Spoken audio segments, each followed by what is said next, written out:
happy with my representation. But the reality is, I think the people perceive that if we move another district out of rural, we're moving it to urban, and it creates that divide even more, if there is one. Had you thought about the cloture rule? Would we make any changes Really, to that, or simply the require reality is, 34 if you look at the cloture rule, right now it's at 32.6. I think if we move this to 50, it becomes 33.4 or something of that. So Those aren't exact numbers, but so But it it would still take- has to be 33. It'd take 34 probably, Well, which I'm not opposed to. well, I'm a member of a 33.4. diminishing minority group here in the legislature. Interesting. I knew that was gonna happen eventually. and I've I heard, think it would take it to 34, which I would not oppose. well, I don't, that's all part of the rules, Yeah, which this doesn't pertain to the rules. sure. Another debate. Yeah. Thank you. Thank you, Senator Breezy. Other questions from the committee? For the record, I love the idea, but I get that. I understand where you're at. So we actually had a couple more people sign on after the fact. And I haven't pushed it because I was waiting for the opinion of the call. I also understand that if this were to happen and we did put one in Sarpy County for 1 year, it would be appointed by the governor. I'm sure the Democrats wouldn't want to hear that, but that's the reality. But whoever would get elected would have to run after a year. So then it's up to the constituents again. Sure. So okay, it's probably, what happens if we do it anyway? then we run the risk of potential litigation. So I'm just thinking out loud. I might take a whack at that one. Okay, So somebody, it's not just, when people talk about the threat of litigation, sometimes like, it's meaningless, that's just a threat. But actually having a substantial risk that the entire redistricting process would be upset by a court decision that says we went outside the call and undoing that. And so out comes the 50th senator and back we come to redistrict 49 seats. I think it's not just the But- risk but of in that litigation. time- in that I time like frame- litigation. in that, But, in that but it's the timeframe, risk that you're gonna lose it, and I think it's substantial. but I know we probably shouldn't be having a conversation, but in that time frame, wouldn't you have time to do it during normal session? Potentially. You mean try to ratify it in the next session? So Senator, I think the issue would be is, say we pass maps with 50 senators and we also change the statute somehow, make an amendment to the statute for the 50th senator. I think the issue is one, would the court actually rule in time for the next session? Because that's up to their discretion. Two, would the claim be ripe? So would somebody actually be able to bring a claim yet until somebody actually gets elected? And the problem is if the court says, no, the issue's not ripe until somebody takes office or something like that, then what would happen is you'd have an election, you'd have a bunch of people elected, and that could all get thrown out, and then everybody would be thrown into re-election on new maps in a special session. That sounds so much fun. Yeah, it wasn't fun in North Carolina for a lot of people, and so anyway, I'm just thinking out loud too. That's kind of dangerous as well. Can I, in my close, unless there's other. Okay, is there anybody wishing to testify in favor of LB 12? Opposed to LB 12? In neutral position? You're welcome to close, Senator. Thank you, Senator. I just want to say, this was not an attempt to throw off the redistricting.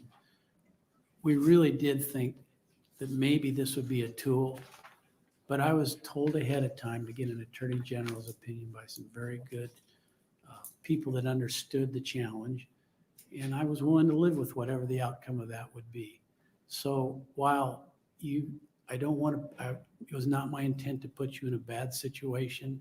I think it's something that we need to look at in the future, and I'm not so sure we shouldn't go back to the idea of putting in a constitutional amendment to try and let the people decide if give us more flexibility. When this was referenced last time, and this is why I brought it, it went to the redistricting committee. Kate Sullivan brought the bill and it went to the redistricting committee. Unfortunately, they didn't have COVID back, or fortunately, they didn't have COVID back then. And so we didn't have any choice. We didn't have the numbers. So I thought, well, even though it could be outside the call, I wanted to bring it so we could have the discussion. And I appreciate the opportunity. I didn't think I was going to get an opportunity to open on it. So anyway, thank you very much. You're welcome very much.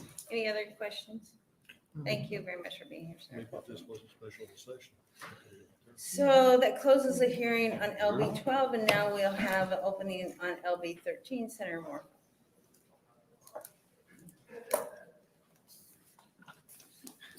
Chairwoman Linehan, members of the committee, my name is Adam Morfeld, ADM, MOR, F as in Frank, ELD for the record, representing District 46. This is a shell bill, just like the other bills, and so there's nothing substantive in it. I'm happy to answer any questions. Thank you. Are there any questions from the committee? I'll waive closing, Like, yeah, assuming there's. is there anyone wishing to testify in favor of LB 13? Is there anybody wishing to testify against LB 13? Is there anybody here wanting to testify in a neutral position? Senator Morfeld, would you like to close? I'll waive closing. Thank Thank you, you. Senator Morfeld. That brings hearing to LB 13 to a close.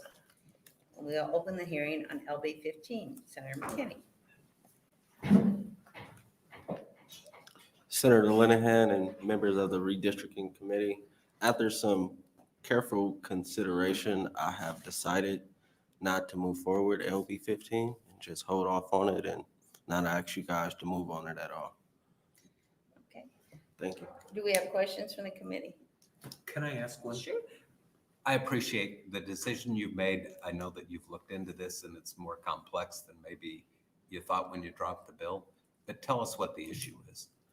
The issue is that the census has a rule, it's called the usual residence rule, and it counts, and with that rule, if an individual is in the Nebraska State Penitentiary, they are counted as residents of the Nebraska State Penitentiary. What the bill would have done is counted the individuals inside state facilities at the residence prior to incarceration, which would accurately count where people are from. So if somebody lived, for example, in my district and they were incarcerated, they would be counted as A a resident. LB 12 resident? Yes, Or is a practical matter, and is this the issue you ran into? We can't identify everybody's residence? right, Okay. yes. The data isn't great at all. I appreciate that. Are those people currently counted where the penitentiary is? Yes, They have no ability to vote and they're now counted in, and I'll say primarily Wishart's district, aren't they? yes, Thank you. I have no other questions. no problem. I appreciate very much you brought this because from what I've heard from you and Senator Lathrop, and I think Senator Wayne yesterday, this does need to be figured out. It does. One day. Because didn't, somebody I think said yesterday that they're actually, it's not even their former residence, it's where they were Sentenced. sentenced. So you could have somebody, this was Senator Lathrop's point yesterday, from San Diego, California. Or you'd blow up whatever district that Douglas County Courthouse sits in. Yeah. Yeah. Yep. Yeah. Other states have kind of done something to figure this out. For example, Colorado counts. If you're a native of Colorado, you're counted at your residence prior to being incarcerated. But if you're not a resident of Colorado, you're just counted at the facility in which you're incarcerated. Which would be improvement over doing nothing. Okay, It probably makes sense if you think about the point of the census is to distribute money, make sure that the money goes out proportionately to take into account where people live. Yep. Particularly when it comes to incarcerated individuals. More of them would, more of the money would end up in East Omaha, right? Yeah. Depending on whatever program it is. yes, Senator Breezy. That's all interesting. I'm learning something here. But so the prisons do not have an accurate indication of where their home address is or where they resided prior to incarceration? No, they don't. All right. Okay. Interesting. I Thank thought you. it was interesting as well. Thank you. Other questions? Thank you very much for being here. Appreciate it. No problem. Thank you. Oh, did I ask if anybody was, I'm sorry. Whoa. We didn't ask if anybody was here to oppose or support, oppose, or neutral. Anybody here to testify in this bill? I was gonna support, but he's taking it out. Okay, thank you. Thank you. Okay, then, would you like to close? Thank you very much. With that, we bring the hearing in LB 15 to a close. Okay.